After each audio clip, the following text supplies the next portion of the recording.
I may have a solution that'd be difficult to use, but just so you know it exists and you can use it. Ralph, I love you. I love you. You're amazing. He's blushing. I want to work with you. Yep. I want to add you to our Christmas card list. I want to work with you. I hope we get in proximity. And I actually am very excited about doing this transaction together. Unfortunately, because of the nature of our business, I have 37 other Ralphs to get to. But for the moment, we have each other right now. I'm focused on what you need. I'm focused on this agreement. I'm working hard right now to make this relationship. No problem. You can say, hey, Oren, your head is full of dead insects. Let me off this call as quickly as possible. Or, Oren, I feel the same way as you. There's a transaction here. We can figure it out with the time we have together. This is a start of something amazing. Let's make it happen. So, Ralph, what should we be doing together? I think we should hang out, really. Making something amazing. Yes, making something amazing. It's counterintuitive because in the sales process, I'm just speaking like whether you're pitching or whether you're selling, it's like you don't ever want to be the supplicant, but you want to be, everyone wants to be liked and is so afraid of upsetting the prospect. Because, oh, if I upset them, then they won't buy. When in fact, the opposite is true. It's like you talk about small acts of defiance, but doing it sort of a snarky way or maybe a humorous way, or, take the moral high ground and stick to it and be like, wait a second, what are you talking about? Like we have a signed contract. Who's this guy coming in and going 15, like calling bullshit when you see it? Like no salesperson I've ever seen, with the exception of maybe one or two, will actually respond to it the way that most normal humans would, because like the sales interaction is like in this completely different world almost, where it's like, oh, everybody's just trying to be nice to the other one, and somebody's on the high ground and somebody's on the lower ground, and you're like completely trying to reverse that in so many different methodologies. I may have a solution that'd be difficult to use, but just so you know it exists and you can use it. I will say in the middle of a sale, or a capital raise, Ralph, and this way, if you've read Pitch Anything, this will be very counterintuitive to you. I don't want to scare you. Let me get all the way through it. Ralph, I love you. I love you. You're amazing. He's blushing. I want to work with you. Yep. I want to add you to our Christmas card list. I want to work with you. I hope we get in proximity. If you're like my other customers, we get to know each other a little bit, and sometimes we take vacations together. And I actually am very excited about doing this transaction together.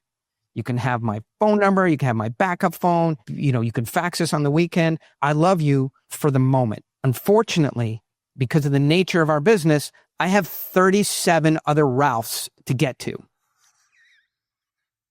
But for the moment, we have each other right now. We're in embrace. Right? And we can I'm happy for you to say, because they're trying to book me for another Ralph, but I'm here. I'm focused on what you need. I'm focused on this agreement. I'm working hard right now to make this relationship.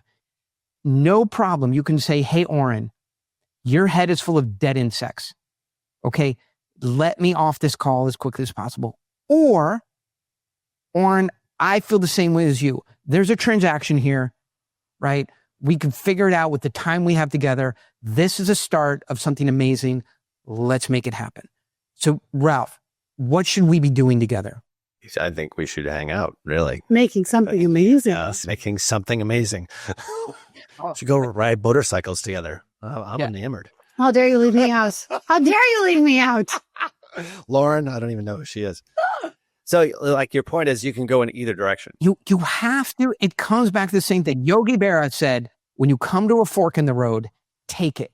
And this, if we're anywhere on this call for the lost selling souls of the marketing people who are trying to get into selling, it is this. There has to be consequences on the call. If there are no consequences, it's not a sales call. It's an exchange of information. It's due diligence. If there are no consequences, right? So for many calls, I would say, listen, right? I came here with everything. We got together. You've got some timing problems. You have all this goofy stuff that you're talking about, right? Are things. Here's what I'm going to do. I'm going to have you work with Cassandra. Okay. She's new here. Why are you laughing at Cassandra? Hold on. She's Hold new. on. She's learning. She's new here. She just moved up from intern, right? She's an associate. She's finding her way around, but you ask her for information. She'll be able to get you information. You work with Cassandra with all your questions and the stuff you need. When you are ready to get into the big boy sandbox, right? Jump back in and let's see if we can get real. All right. We'll figure it out. But in the meantime, Cassandra's going to take care of everything you need. And so now you're taking away the toys. Now, if you have framed yourself up as an expert, somebody has access to technology, to a deal, to pricing, to everything. You have to be able to take yourself away. But now you don't want to go, hey, I'm not going to talk to you anymore until you get real. You right? That is the status push. You go down to, Cass, who just moved up from intern to associate. She's going to take care of everything you need. That's where you merit that, right? You have been measured, and you measured up to work with an associate. When you want to move up and work with the real guys, come with some game. But right now, you don't have game, and I'm busy. And so you don't lose it. There's consequences. Or, hey, the consequences are you don't have to sign the contract. You don't have to get a DocuSign. But what I say, if it makes sense that we move forward together and work hard to make this thing happen, then let's set up the next call. We'll exchange a little information and we'll go deeper. Ralph, I will not work harder on your business than you will. I have to see some effort on your side. Can I just copy and paste that message into like past conversations I've had with people where we've have to say we cannot be more passionate about growing your business than you are. Like that's our disclosure where if we're chasing you for this, it will never work. Every time I had a client that didn't work, I wish I could have said that verbatim. I don't think the Navy SEALs are like a secret training anymore. If you watch a 6-second video, they got Navy SEALs and they carry a big log. All right. Have you ever seen like 2 Navy SEALs on one side of the log and the other side of the log just magically carrying itself? This is a heavy log. You're called your business. You have to. I'm just like, are these topless Navy SEAls? Hold on. This matters on how I'm imagining this 6 seconds. Sandy and Sweaty, the first investor in the large company I have now is a Navy SEAL. And I know these guys really well. So listen, Lauren, Ralph, you guys have a problem, right? We solve that problem. That's what we do all day long. We've solved it for 250 people, just like you. This is what we do, right? You guys have backed yourself up. You made bad decisions. You got inadequate software. You hired the wrong people. You went through a couple of consultants. You got yourself into a crappy place. All right. We solved this problem. Like we don't have this problem. You have it. I don't have it. You have it. Not only do you have it about as bad as it gets. What I mean by that is if this problem gets any worse over there, we're not even interested in helping you because it's too hard. But today, this is something we do. You have to be committed to, this is a hard problem. But you have to be committed to solving it. I will not work harder in your business than you will. What sense is that? I don't own equity in it. I don't get paid by it. I don't get to go on the Christmas party. If you guys sell the company, I don't get to go to NASDAQ and sell. I get nothing. All I do is get a paltry $250,000 annually, in which I have 30% gross margin, 5% net margin. That's what I get. Hard fucking work. Do you know how SaaS software works? When we win this account, you think like we're popping a cork, right? People are like, oh crap, you signed another one of those? I'm like, don't worry, it will turn into something good. I believe in these guys. You aren't giving me anything except hard work and problems. But this is what we do. The vet doesn't go, oh my God, it's Lauren's ostrich again. It goes, fuck it, we prefer to get kittens. But now we got another ostrich. We're a vet. That's what we do. We're sworn to the code of helping people who have problems. That's what we do. I will help you out. And then we got to talk about the price. Gosh, this felt so much like sales therapy. I'm like, you have said all this in all your calls, Lauren. I do not recommend this.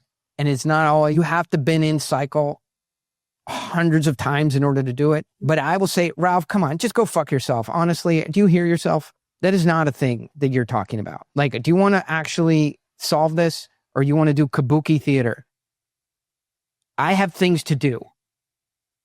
Listen, I'm trying to figure out the price with you. You know what the price is. All right. It's more than you want to pay. It's less than I want to charge. That's what the price is. Somewhere in the middle is something called fairness. I promise you of one thing. Can't make any, big promises, but I do promise you this. When we go, this is the price, you'll go, that's what I thought. It's completely fair.